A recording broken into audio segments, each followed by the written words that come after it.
Mula rito sa PTV4 Headquarters, Quezon City, kasama ang isa sa mga nangungunang broadcast journalist sa bansa, Cesar Soriano. Tunghayan ang isang oras na paglalakbay sa Luzon, Visayas, Mindanao. Pagkilala sa mayamang kultura at tradisyon sa iba't ibang panig ng Pilipinas. Samahan siya sa pagtuklas sa mga natatanging yaman ng bansa, kasabay ng pagbibigay ng mga mahalagang impormasyon para sa sambayanang Pilipino. Magandang gabi, Pilipinas! Magandang gabi, Pilipinas! Ako po si Cesar Soriano, bibigay pugay sa mga Pilipino sa lahat ng sulok ng mundo. Samahan ninyo ako sa isang oras na pagtalakay sa mga mahalagang issue sa ating lipunan at sa mga kwentong sumasalamin sa ating pagka-Pilipino. Sa edisyong ito, ating alamin ang mga kaganapang magiging parte na ng kasaysayan ng ating mga kapuluan. Sa patuloy na paglalakbay na Magandang Gabi Pilipinas, ating alamin ang sitwasyong pangkapayapaan sa probinsya ng Zamboanga del Sur. Saksihan kung paano nilansag ng militar ang mga natitirang puwersa ng NPA sa kanilang nasasakupan. Tunghayan din kung paano pinaninindigan ng isang miyembro ng kilusan ang ideolohiyang matagal na nilang ipinaglalaban at kung ano-ano ang ginagawang stratehiya ng militar upang mahikayat ang mga nalalabing rebelde na magbalik loob sa pamahalaan.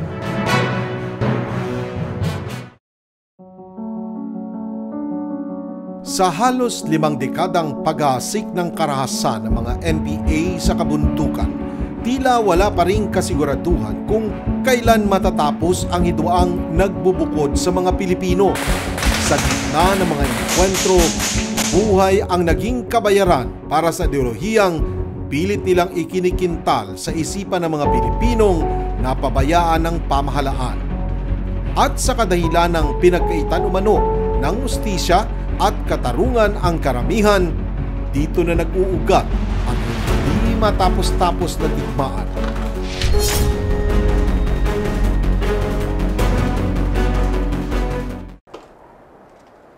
Bukod sa presensya ng mga bandidong terorista sa Zamboanga Peninsula, lingid sa kaalaman ng lahat ang patuloy na karahasang idinudulot ng NPA sa lugar.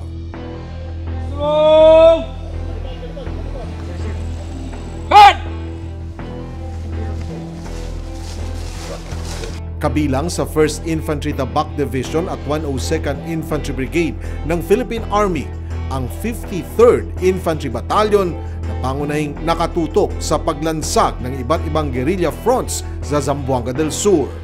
Ayon kay Lieutenant Colonel Joe R. Herrera, ang battalion commander ng 53rd IB, ilang dekada ring naging kasangkapan ng NPA ang buong lugar dahilan upang makabuo ang mga ito ng iba't ibang guerrilla units ng kanilang kilusan. Yung NPA, napakabilis yung recruitment nila using the socio-economic issues. Dagdagan pa ng propaganda at disinformation campaign ng NPA, so madaling na-entice yung mga tao. Ang Front Committee Kara ng Western Mindanao Regional Party Committee o WMRPC ang pangunahin noong nag-ooperate sa mga kanayunan sa Zamboanga del Sur. At dahil sa malakas na hatak ng kilusan noon, iba't ibang kalupitan ang naiwan sa kasaysayan ng lugar. Isa na nga rito ang pag-atake nila sa bayan ng Tigbao noong 2012, kung saan walang awa nilang dinisarmahan ang mga pulis sa istasyon ng mga ito. Kabilang din sa trahedyang ito ang pagkakadukot ng isa noong pulis na ginawang human shield sa kanilang pagtakas. Kaliwat kanan din ang bakbakan sa bawat sulok ng lugar. Dagdag pa ang iba't ibang kaso ng pangingikil. Ngunit higit pa sa pakikipagpalitan ng mababangis na bala, batid ng militar na hindi ito ang tuwirang sagot sa pagkasugpo ng rebelyon sa lalawigan. Collective yung pag-address ng problema. At the same time, yung problem kasi is multi-layered din. That's why we are engaging the communities. Sa tulong ng EO-17 ng kasalukuyang administrasyon, unti-unting naibsan ang problema sa insurensiya sa bansa. Kasabay nito ang lalo pang pagpapaigting ng mga militar sa pagbabantay ng mga entrance at exit points ng mga NPA sa mga kabundukan. Matagumpay mang nabuwag ang ilang guerrilla fronts ng NPA. Ang mga natirang miyembro ng kilusan muling nagsama-sama para maghasik muli ng kaguluhan. Pangunahing naging target ng 53rd IB ang isang leader at commander ng Main Regional Guerrilla Unit ng WMRPC na si Ruel Moñasque o mas kilala bilang Commander Jotham. He is the leader of the Main Regional Guerrilla Unit. Ito yung unit na nagkakandak ng mga atrocities, mga offensive actions against government installations. Mga kasama! Kitang-kita ng dalawang mata ko ang pagkataranta at pagkabulabog ng buong bayan ng Tigbao. Nilumpo natin ang buong pwersa ng kapulisan. Parang mga kabuti na naghahabol ng hangin yung mga sundalo ng 53rd IB. Mula sa araw na to, ikilalanin ng mga politiko ang Western Mindanao Regional Command ng New People's Army. Tayo ang totoong tagapagtanggol ng mga mahihirap at naaapi. Commander Andoy, sabihin mo sa lahat ng mandirigma na hindi dapat sila maging kumpiyansa. Siguradong re-resback ang mga sundalo. Commander Jotham, kailangan natin mag-recruit ng mga bagong kalalakihan sa kilusan. Panigurado nang gagalaiti ang mga sundalo. Dahil di nila kalain na mapapasok natin ang bayan ng Tigbao. Sige. Sabihin mo sa mga marirecruit, bibigyan natin sila ng buwan ng sahod. At dahil dyan, bilisan ninyo ang pangungulekta sa mga negosyante. Sunugin ninyo ang mga equipment ng mga kontraktor na hindi magbibigay. Kailangang makahanap tayo ng malaking pondo para makapaglunsad tayo ng mas malaking operasyon laban sa gobyerno. Patuloy nating bubulabugin ang buong lalawigan ng Zamboanga del Sur. Makakaasa ka, Commander. Ngunit tiyakin lang natin na may bibigay natin ang parte nila buwan-buwan para walang kakalas. Commander, ang Hukbong Kara Guerrilla Unit ay kaisa mo. Kaya magre-recruit kami ng mga kabataan, ng mga tambay sa Gipos at Likod. Lahat yan dadalhin namin dito. Sige. Mga kasama, makinig kayong lahat. Bukas ay magbabahay-bahay tayo, lahat ng papalag at hindi magbibigay. Patayin yung lahat. Kailangang iparamdam natin ang ating presensya sa buong Zamboanga. Intindihan nyo? Opo, Commander! Sagot! Opo, Commander! Mabuhay ang NPA! Mabuhay! Mabuhay ang NPA! Mabuhay! Mabuhay ang NPA! Mabuhay!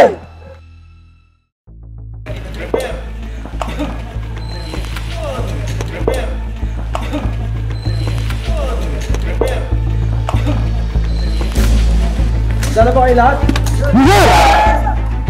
Listo kayo. Hindi pwedeng mabigo na naman tayo sa lakad natin ngayon. Inaasahan ng higher headquarters na matutumbok natin ang pinaglulunggaan nila Commander Jotham at Andoy. Mula rito, sasakay tayo sa KM truck natin papunta sa Lakewood. Sa crossing, maglalakad tayo papunta sa target. Kailangan matuntun natin ang kuta ng mga NPA. Is this clear? Yes, sir! Okay, move! Move!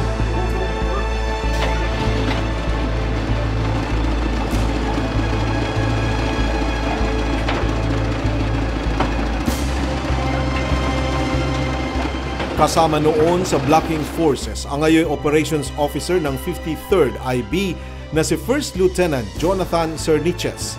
Ayon sa kanya, tumagal ng isang araw ang pagmamanman sa mga NPA bago nagkasa ang militar ng pagsakote sa naturang grupo. So nag-conduct po kami ng operations. Then in the first day, sir, yung isang team nakakuha na ng enemy hideouts doon sa location na objective na pinuntahan nila. Ingat mga kasama. May mga bombang nilagay. Lopez, doon kayo sa kabataong pumuesto. Sergeant Gobo, doon kayo sa bandang ilog. Sir, ito na yung main cam ng mga NPA, sir. Yan tama yung impormasyon na nakuha natin. Mali, may mga sundalo. Ha? Sige! Salubungin isa unahan! Kapa! Binakbakan tayo, men! Cover! Kapa! Commander! Hindi naman daw sundalo! Huwag na kami sa baba! Sumunta lang kayo! Tari baba! Unahin niyo yung mga sniper na tumitira. Sir! May tama si Sergeant Gomo at Corporal Lopez! Napangin si Gomez! Isigil niyo yung mga tropang may tama. Mga tropa! Raise your fire!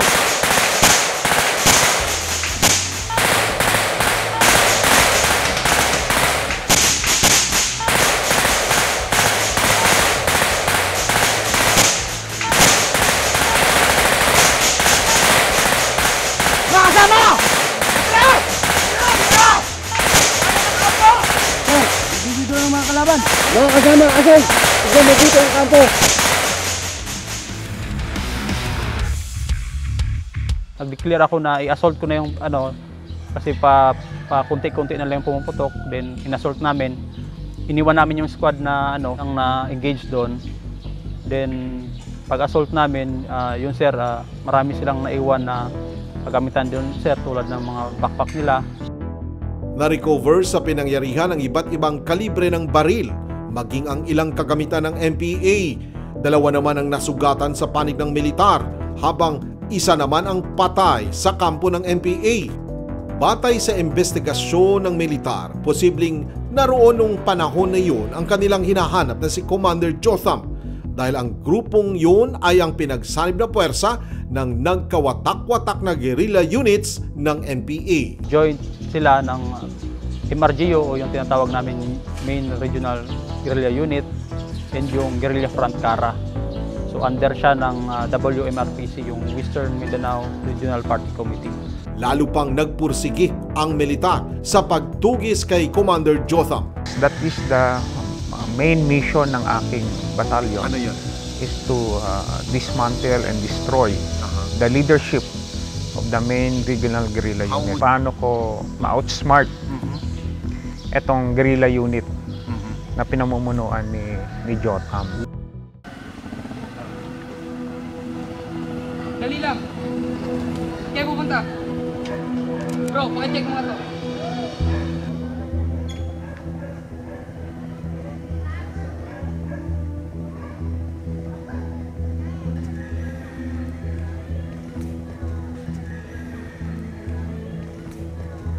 Sir, duda ako sa mga ito. Di taga dito yung mga yan. Kayo matakot, di namin kayo sasaktan. Wala sa patakaran ng mga sundalo ang manakit. Makipagtulungan kayo sa amin para magkaroon kayo ng bagong buhay. Sa nagtatago si Commander Jotham. Sir, protektahan nyo kami. May na-hold na dalawang sibilyan. Yan nag-conduct ng interview. Yung pala, we found out na yung dalawa na yun, courier ni Jotham. Nabanggit nila, sabi nila, dadalhin namin ito sa grupo ni ganito, grupo ni Jotham, sa isang ganyang lugar. Kitang-kita mo yung food supplies, meron pang plug ng NPA, meron pang mga damit. In short, naibigay yung location. September 2020 nang matukoy na nasa isang liblib na lugar sa bayan ng Dumingag, Zamboanga del Sur ang grupo ng MRGU. Isa sa mga naatasang manguna noon sa operasyon ay ang squad leader na si Corporal Fritz Floyd Prejoles. Ayon sa kanya, madaling natunto ng grupo ang hideout ng NPA dahil na rin sa bakas ng kanilang mga paa sa lupa. Yung time na yun, sir, magsaing sana sila, sir, ng tanghalian. Nagigit sila ng tubig doon sa may sapa, sir. Kaso, yung mga footprints nila, sir, basa pa yung mga bato, sir. Kaya nag-decide ako, sir, na mag-hold muna, sir, doon banda sa baba, sir. Pinayupak na 53rd IB yan. Inaaraw-araw na pagpapatrol, ah. Malaman ko lang kung sino ang asset nila. Papalatan ko ng buhay yan. Pala, Commander. inaalala ko lang ating mga kasamahan na mabigay na yung sahod nila. Halos 3 buwan na. Gugutom na yung pamilya nila, Commander. Anak ng teteng, hayaan mo sila magutom! Mga atat sila sa pera. Alam naman nila kailangan natin bumili ng baril at mga bomba eh. Ang sa akin lang naman, Commander Jotham, mabuting nakasiguro. Nagkalat na ang sundalo sa bayan at halos nagbabaybay sila. Lalo na sa bayan ng Gipos at Dumingag. Commander, maraming sundalo ngayon na nakadeploy sa Sergio Osmeña, Zamboanga del Norte. Lalo sa bayan ng Mayag. Halos lahat nagmamatsyag. Hindi nila tayo mahahanap sa hideout natin sa Dumingag. May mga nagbabantay na sa baba. At sabihin mo sa mayor ng Dumingag, guguluhin natin ang bayan pag nag-request pa siya ng mas maraming sundalo.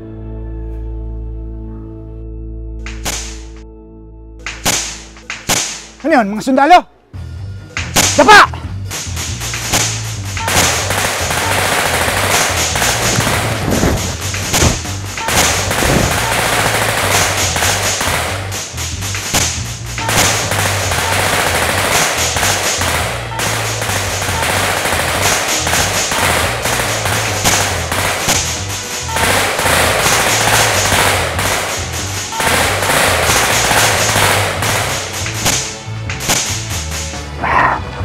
Hindi nyo nadala yung mga kabos. Tama ako. Sino ba yung mga kasama natin? Nagdutan, di ba ang tama mo? Sige tayo sapa. Kailangan madala ka. Bago maubos yung dugo mo. Halika. Kontakin mo kung sino makakatulong sa atin. Yung mga dokumento na iwan. Ang mapa sa buong Zamboanga Peninsula, malalaman nila kung sino sumusuporta sa kinisan.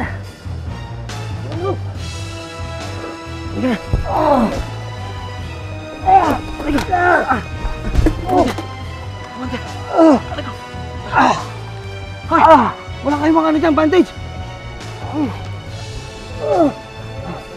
Mga kasama, unahin nyo halugugin ang lugar. Pakiramdam ako na nandito pa si Commander Jotham. Umabot ng halos 30 minuto ang palitan ng putok na nauwi sa pagkamatay ng isang NPA na kinilalang si alias Gogo at ang pagkakasamsam ng mga baril at iba pang kagamitan sa kampo ng NPA. Maghalo yung sir, kaba sir, tapos siyempre sir, malungkot sir kasi may namatay na pare-parehan naman tayo Pilipino sir, tapos nag-aaway. Hindi talaga natin yan maiwasan sir. Ayaw natin na magpatayan. So hanggat maaari, hindi ko rin pwedeng sabihin na huwag tayo mag-operate kasi magkakamatayan. It is our duty rin, it is our mission to make sure na wala talaga tayong problema pagdating sa insurgency rito. Sa inkwentro din na yun, napag-alaman ng militar na mayroong lubhang nasugatan sa NPA dahil sa mga bakas ng dugo na nakita sa kanilang pagtakas. Mayroon pong mga sibilyan na nakapag-report sa amin na mayroong armado doon sa bayan ng Suminot, doon po sa hinterland barangays nila, sa barangay New Carmen. Nagsabi po sila na yung isa is sugatan, may tama po ng bala. Iniwan po ng mga kasama nilang armado at nanghingi ng tulong na kung pwede is madala siya sa hospital. May nag-report na naman sa amin na sir, dinala sa hospital. Malakas yung putob ko noon na mukhang big fish to, something like that. Kasi dinala sa hospital eh. Laking gulat na lamang nila na ang NPA na yon walang iba kundi ang matagal na nilang pinaghahanap na si Commander Jotham. Lahat ng hospital doon is binantayan po namin kung saan sila magpunta. Dinala po nila sa Zamboanga del Sur Medical Center yung sugatan na NPA. Naabutan namin siya.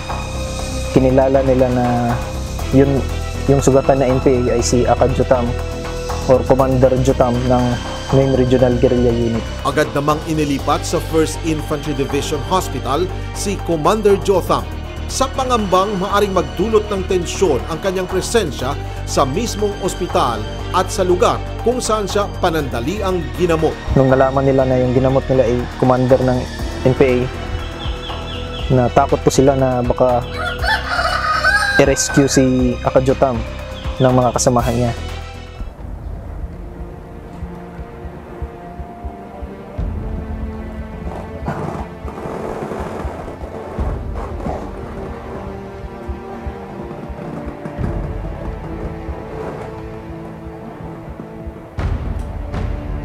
Kaya ka namin patayin kung gugustuhin namin. Pero kahit kailan, hindi naging patakaran ng sundalo ang pumatay na walang kalaban-laban. Kaya sana, maramdaman mo na binigyan ka pa rin namin ng pagkakataon na magbagong buhay. Sana pinatay mo na lang ako.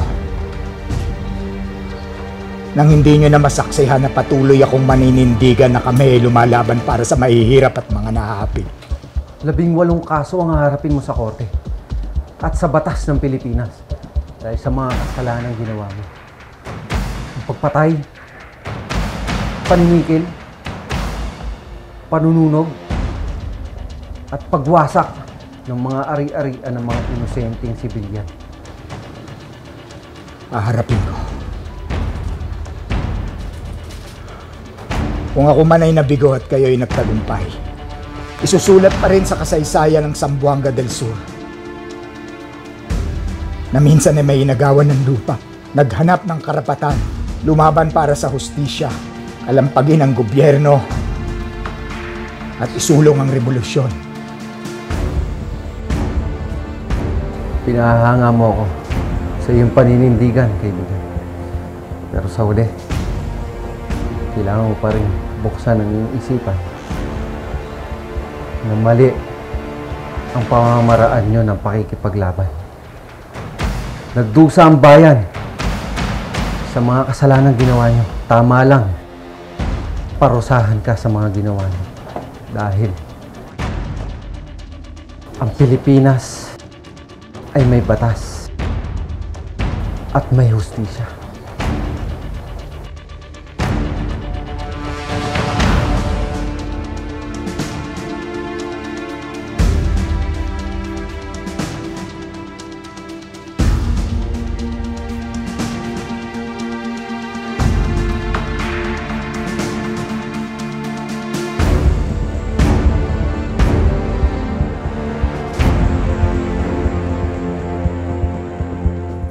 Ang pagkakahuli kay Commander Jotham at pagkakalansag sa kanyang grupo ay isa lamang senyales na malapit ng mabura sa mapa ng Zamboanga del Sur ang pulang kilusan. Para sa buong puwersa ng 53rd IB, masasabi nilang sumisimbolo ito sa katarungan at hustisya para sa mga biktima ng maling ideolohiya. Mga atrocities na nakomit nila nung araw, just like the Tigbaw, extortion, yung mga napatay na sundalo, patay na sa civilian. So sabi ko is, ito yung justice na naibigay sa mga tao. Sa loob ng maraming taon, iginugol ng Armed Forces of the Philippines 1st Tabak Division ang kanilang puwersa para labanan ang New People's Army dito sa lalawigan ng Zamboanga del Sur.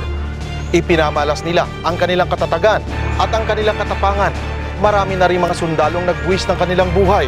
Hanggang sa ngayon, patuloy pa rin sila sa kanilang misyon upang supilin ang kalaban ng pamahalaan.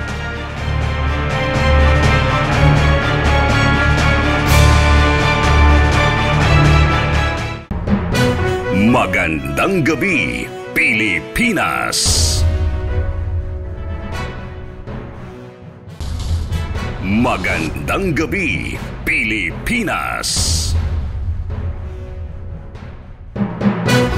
Sa bawat kaganapang sinusubaybayan ng bayan, kalakip dito ay ang masusing pagsasaliksik at sa patuloy naming paglalakbay at pagalugad dito sa Magandang Gabi, Pilipinas. Mas malinaw naming inilalahad.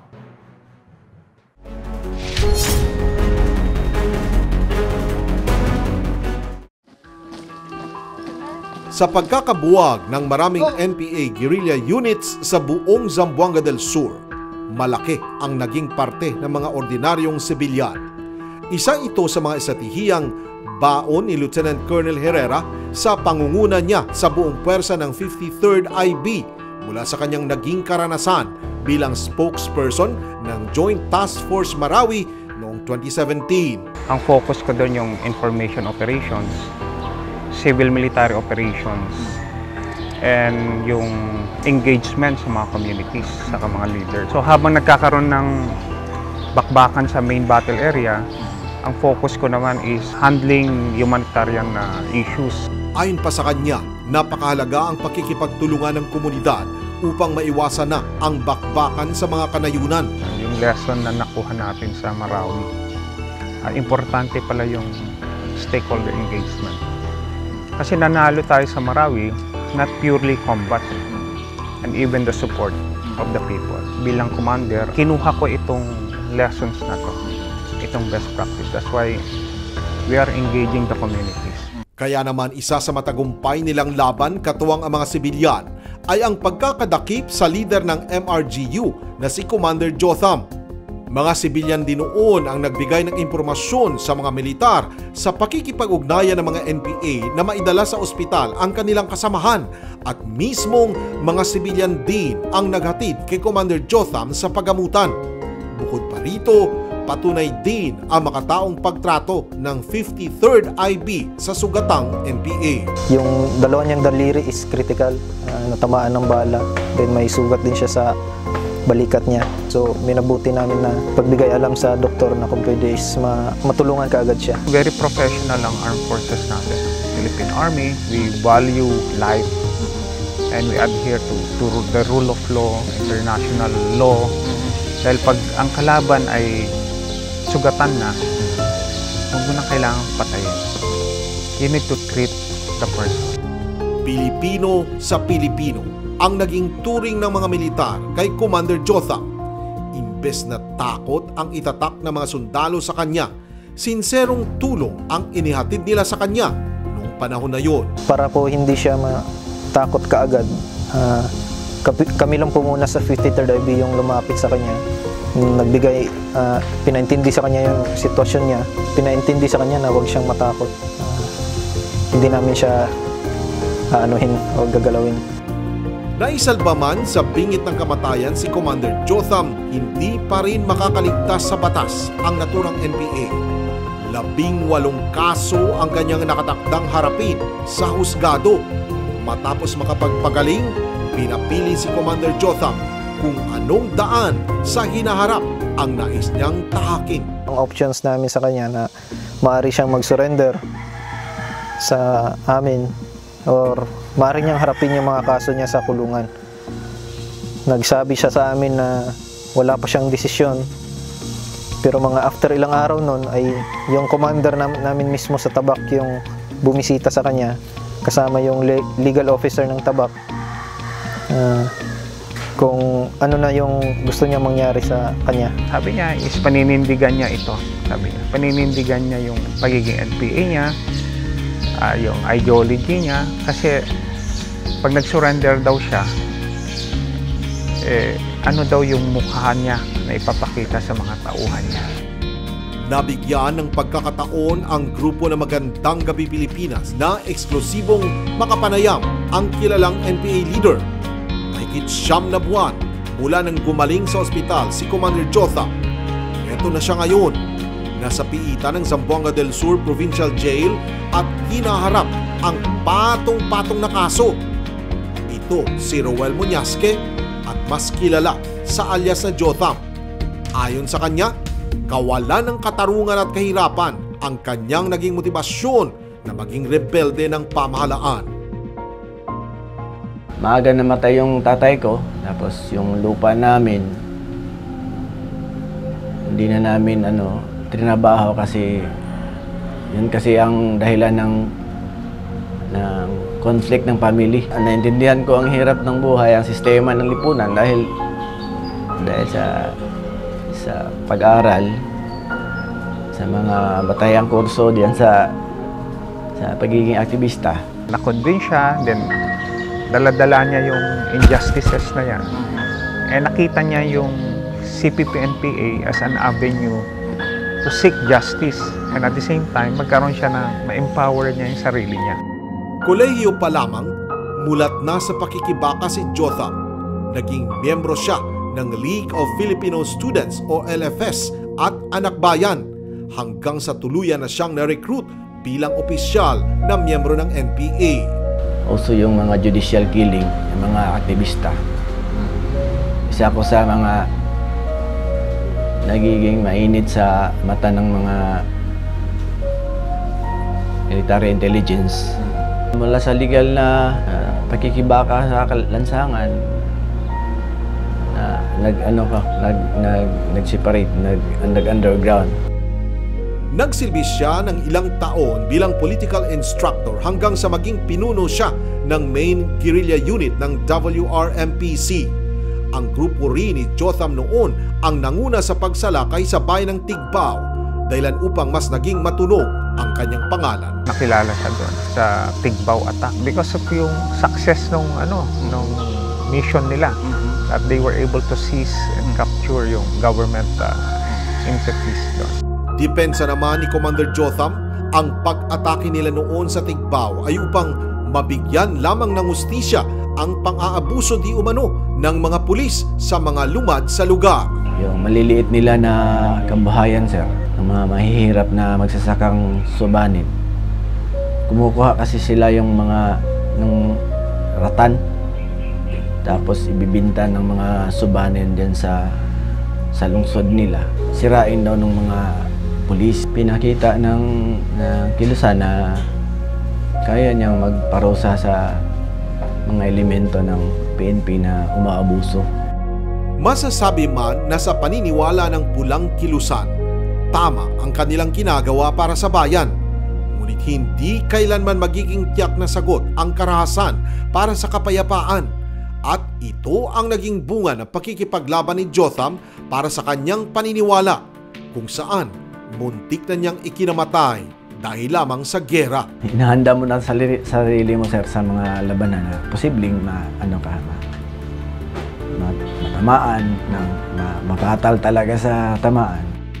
Kalaban man kung maituturing para sa mga NPA ang mga sundalo, utang na loob pa rin ni Jotham na binuhay siya ng mga ito. At least doon sa after ng labanan, doon sa ospital, sinunod nila yung protocol sa Geneva Convention.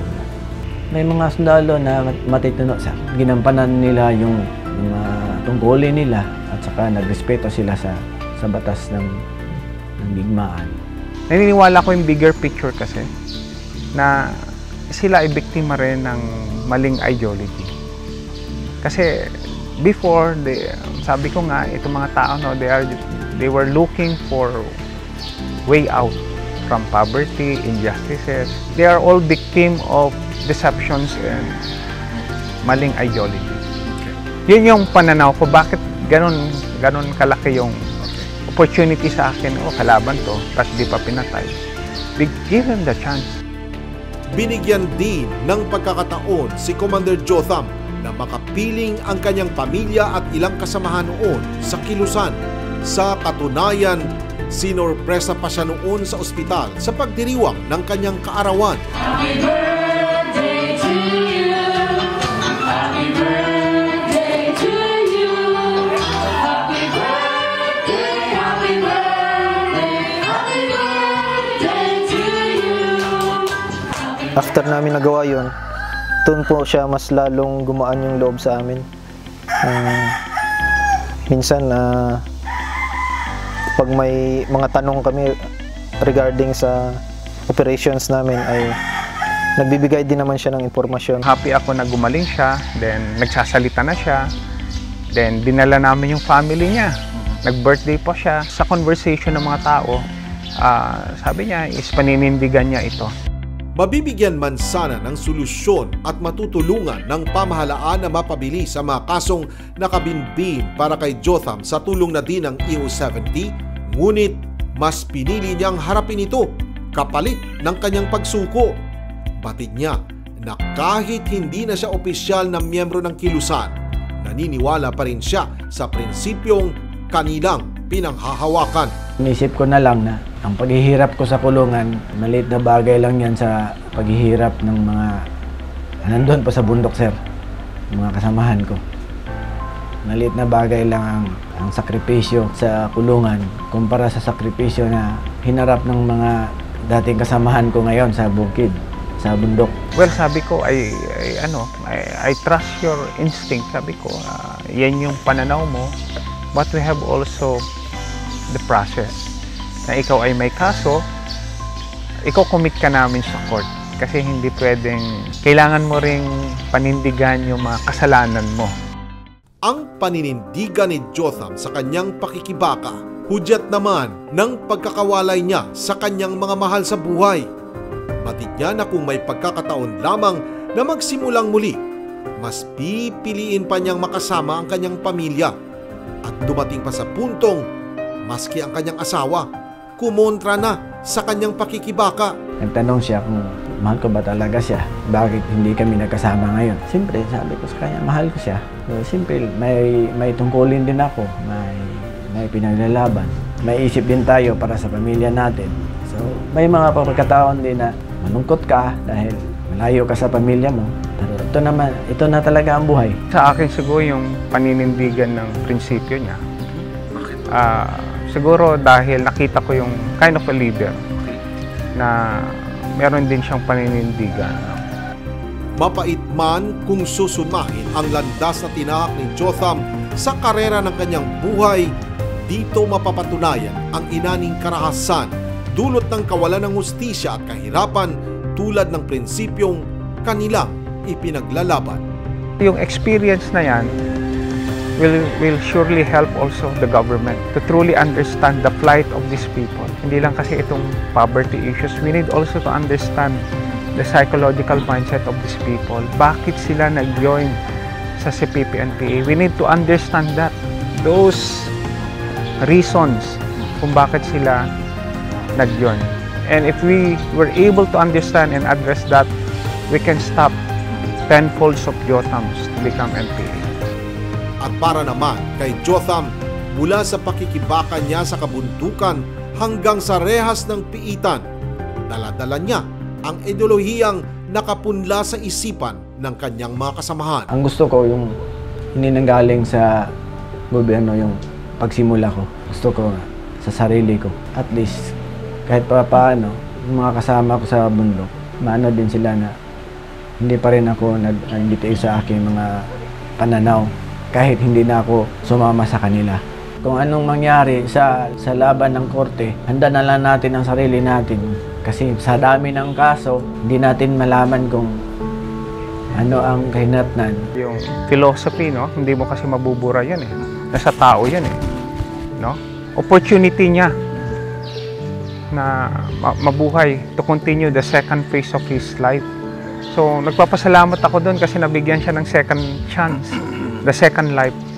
And probably may purpose yung second life niya. Ang sundalo ngayon ay aware na siya doon sa kanyang responsibilidad. Ng mga wounded na mga NPA na nakikita namin, ay talagang tinutulungan yan. Tama ka, meron kaming pagkakataon na patayin sila kung gusto namin. Pero hindi namin gagawin yan because we know na tao rin yan. Ang mga kwento ng pakikibaka at pakikitigma sa giyera ay patutoo na hindi bala ang magwawakas sa ideolohiyang matagal nang nilalabanan ng mga militar sa kanayunan. Mabibigyang saysay lamang ito sa pamamagitan ng pagbibigay katarungan sa mga hinaing sa lipunan na siyang magbubukas sa lagusan ng kapayapaan. Magandang gabi, Pilipinas!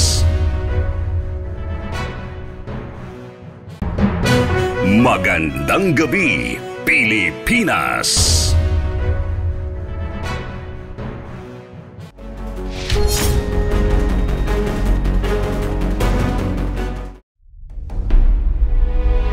Sa kasalukuyan, patunay ang tinatamasang kapayapaan ng Zamboanga Peninsula sa magandang resulta ng programa ng pamahalaan sa rehiyon. Insignificant na sila. Konti na lang. They try to establish dun sa mga boundaries nga. Misamis Occidental, Zamboanga del Norte. Nandyan lang sila. Sooner or later, ang binigyan kami ng timeline ng ating IR headquarters, pati yung ating presidente, at least matapos natin before his term. Patunay sa patuloy na paghina ng kilusan matapos na mapasakamay ng otoridad ang ilan sa mga kinikilalang high-profile leaders tulad na lamang ni Commander Jotham. Ngunit paglilinaw ng mga militar, bagamat mahina na ang puwersa ng pulang kilusan sa rehiyon, hindi pa rin dapat magpapakampante at hindi pa rin dapat maliitin ang kakayahang muling maghimagsik ng teroristang grupo. Continuous din yung training ng sundalo. Why? Because we need to raise the readiness na dapat maging part sila ng solution. Hindi lang magaling sila sa war fighting, but magaling din sila mag-engage sa tao.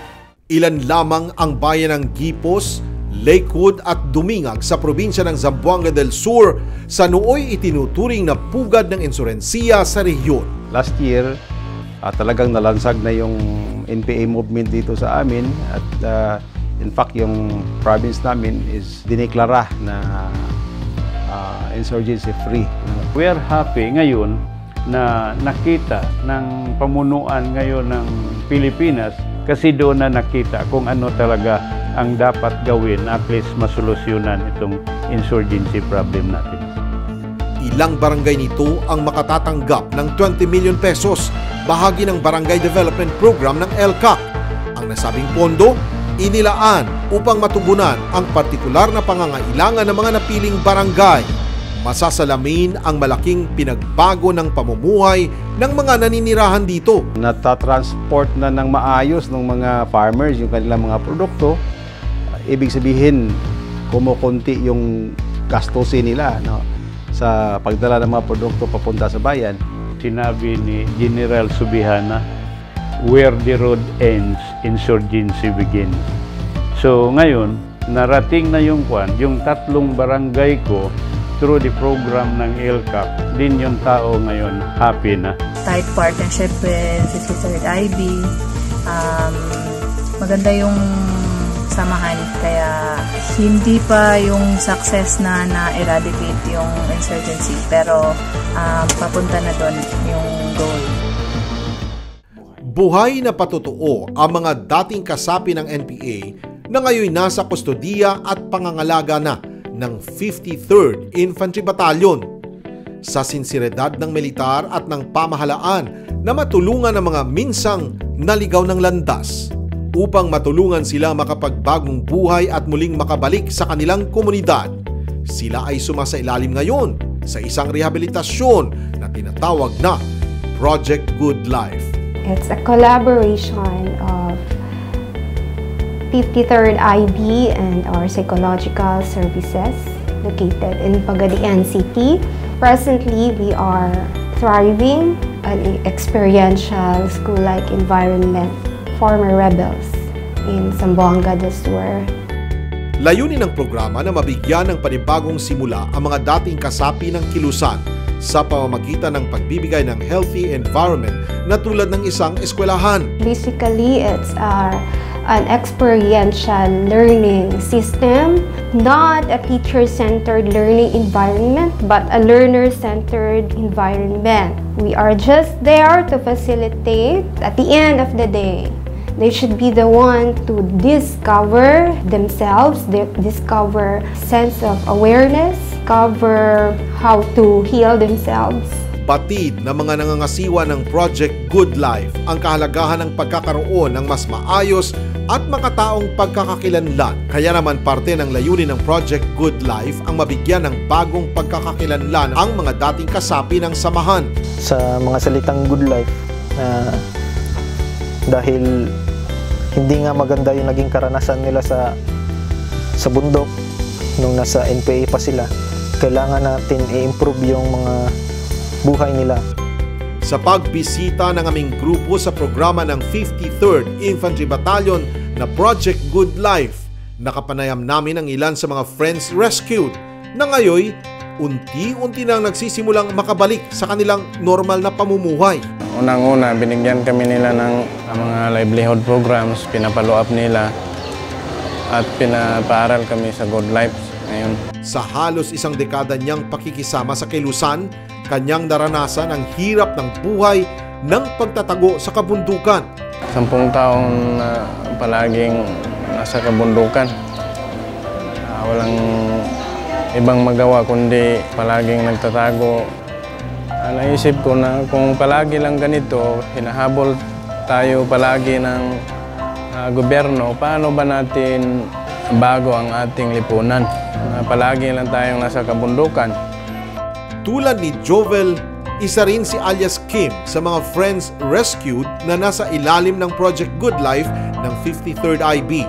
Sinamantala ng NPA ang kanyang kamusmusan at murang isipan na iwanan ang kanyang pamilya. Sila yung nag-encourage sa akin. Iwan mo na yung family mo. Andito kami para sa'yo. Kaya naming ibigay yung gusto mong pag-aaral para makamit mo yung mga pangarap mo. Sa umpisa lang po, sir. Kasi kung iisipin mo po, sir, paano ka makapag-aral kung lagi ka nakatago sa bundok? Napatunayan itong hindi totoo ang itinatak sa isipan niyang kamatayan ang haharapin niya sa kamay ng militar. Sa bagong landas na kanyang tinatahak, baon niya ang panibagong pangarap. Gusto ko po sanang mag-abogado, sir. Nakikita ko po kasi na ang dami po kasing kasama ko na nakulong, sir. I want to know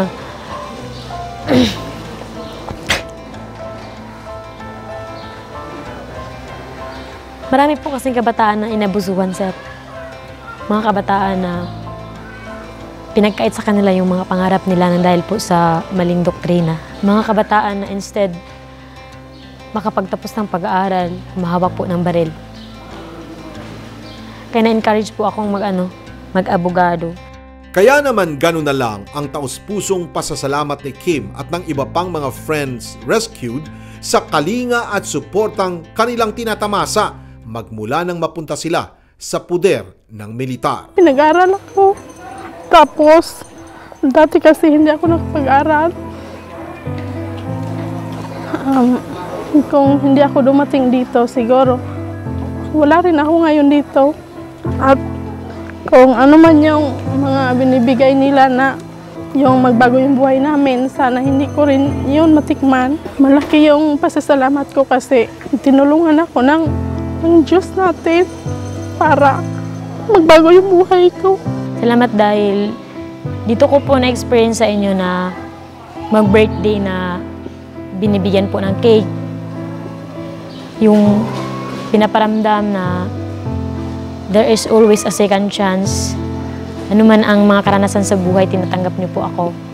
Marami pong salamat dahil hindi man lang po ako ang tinulungan niyo, kundi marami pa pong iba. Para po maiwasan na yung discrimination sa kanila, kapag tinatawag mo natin na former rebels, ay nandun pa rin yung pagtingin o sa isipan na sila ay rebelde, dating rebelde pa rin. Friends rescued yung term namin sa kanila ngayon. Paglilinaw din ng sandatahang lakas, ang problema ng bansa sa insurensiya ay hindi lamang problema ng kanilang hanay na nangangailangan ng solusyong militar, kundi isa itong problemang politikal na nangangailangang lahukan ng lahat ng sangay ng pamahalaan at maging ng mga sibilyan. Political solution to eh. Yung pag-address ng insurgency is not military solution. It's political solution. Kailangan ng isang matinding estratehiya, isang policy from our government officials. Kaya siguro normal lang na sabihin ng mga ibang grupo na ito ay isang political propaganda. Pero this is a political solution that translates into addressing the issues on the ground. So ako, believer ako na katatapos itong insurgency in due time. Alam mo, nabibilang na lang ang araw ng CPP-NPA dito sa bansa natin. Para sa panig ng militar, naging posible lamang ang tagumpay na kanilang tinatamasa ngayon sa paglaban sa insurensiya dahil sa pagtutulungan at pinagsama-samang inisyatibo ng iba't ibang ahensya ng gobyerno. Pinipilit nila makuha yung mga mass base nila ulit, no? Pero sabi ko nga, may mga suporta na tayo sa mga barangays like yung Barangay Development Fund. Ibibigay ng gobyerno sa ating mga barangay captains just to deal on yung mga problems nila like water system kung wala, no? Kasi basically ganun ang problema eh. Nakikita natin eh. Plus yung mga road net and sometimes dito sa yung electricity, yung ibang mga barangay wala pa. Ganun rin ang mga programa ng ating mga governors, no? Lalagyan nila ng access, then lalagyan nila ng electricity. Then, i-deal nila yung basic doon sa loob, like water system, health services. Patuloy din ang kanilang panawagan para sa patuloy na suporta ng pamahalaan nang sa gayon, tuluyan ng mawakasan ang problemang pangkapayapaan ng bansa. We want to sustain yung ating yung ating ginawa. Ayaw natin na mabalikan nila at makarecruit ulit doon sa area. In fact, dito na pumapasok yung ating mga LGU kasi pagkatapos natin na mawala or makuha yung mga miyembro nila, nag-surrender, napatay at nainkwentro, yung mga issues na di ginagamit para makarecruit sila kailangan i-address na rin ng LGU. But of course, kailangan yung involvement ng tao, involvement ng other communities kasi ang peace and order is a shared responsibility. Hindi lang sa amin ng mga sundalo, kahit sa civilian, maging part sila dito. Hindi naging madali para sa mga taga Zamboanga del Sur ang mga dinanas na maraming mga pagsubok ng kanilang probinsya sa pangunguna ng kanilang mga piniling mga local officials at ang pagtutulungan ng mga mamamayan. Ayon sa kanila, unti-unti nilang bubuuin ang naudlot na mga pangarap para sa isang magandang bukas.